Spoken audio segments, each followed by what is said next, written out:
A note on the Underground Railroad by Colson Whitehead. Flabbergasting, stupendous, fantastic work. Winner of this year's both the winner of both the Pulitzer Prize and uh, the National Book Award.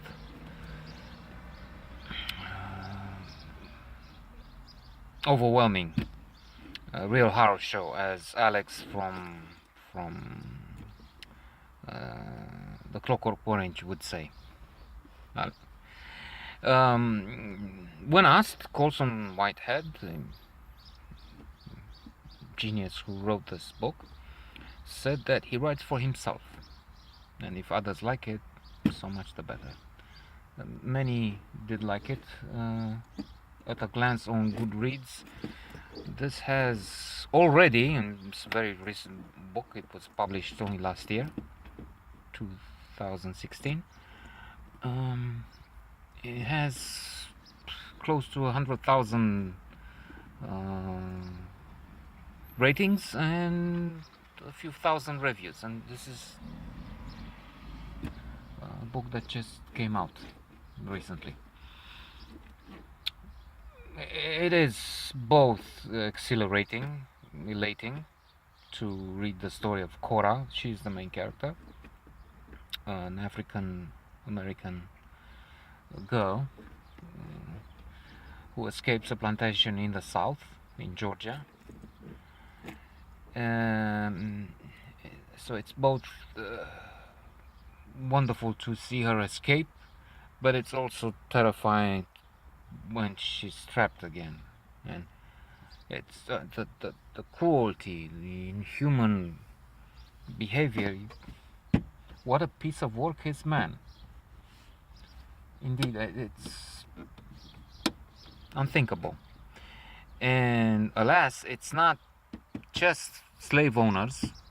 Some of them might have been, and they are more decent. We have some white people who are good involved in this extraordinary operation, because I had no idea an underground railroad really existed and helped slaves escape from the south to mostly the north, even Canada, but anyway, to territories where they would be treated better.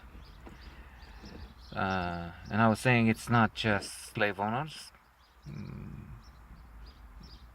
The majority of the population acted horribly, despicably. There's this town at one place, one stage in the book, where the whole population, with very few exceptions, gathers for a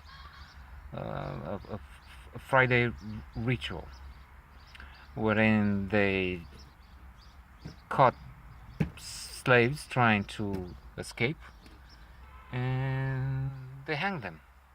They kill them. They even have a sort of an alley, a pathway, a path in the forest to an extent with bodies.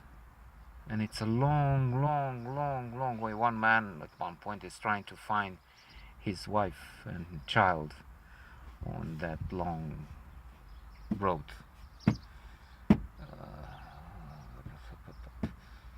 And he's not able, because it's going for so long.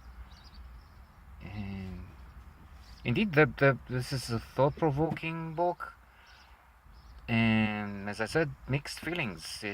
It's amazing. It's a masterpiece. So you're off with a great joy of having read it, but it's also inviting one to meditate. The foundation of America is so bloody, because it's not just the plight of the kidnapped Africans who have to suffer. They're killed, tortured, raped, abused. It's a long series of atrocities. But it's also the Native Americans. In the book, the passages in which we learn more about how they killed, they massacred uh, the one may think the real owners of America. I don't know. We're also cheated. You move from here, go on the trail, and you go to Mississippi, and this is where we will, the reservations, the infamous reservations, and then they will be cheated again and again. A tremendous book, wonderful. I'm so happy and glad to have stumbled about it. I was worried that stories of Pulitzer Prize winners and others in recent years would not be accessible to me because I tried A History of Seven Killings, and that was too complicated, too modern or postmodern for me, and I was worried that I will not be able to enjoy new works. This is such a relief. I did not just appreciate, I love this book. Wonderful.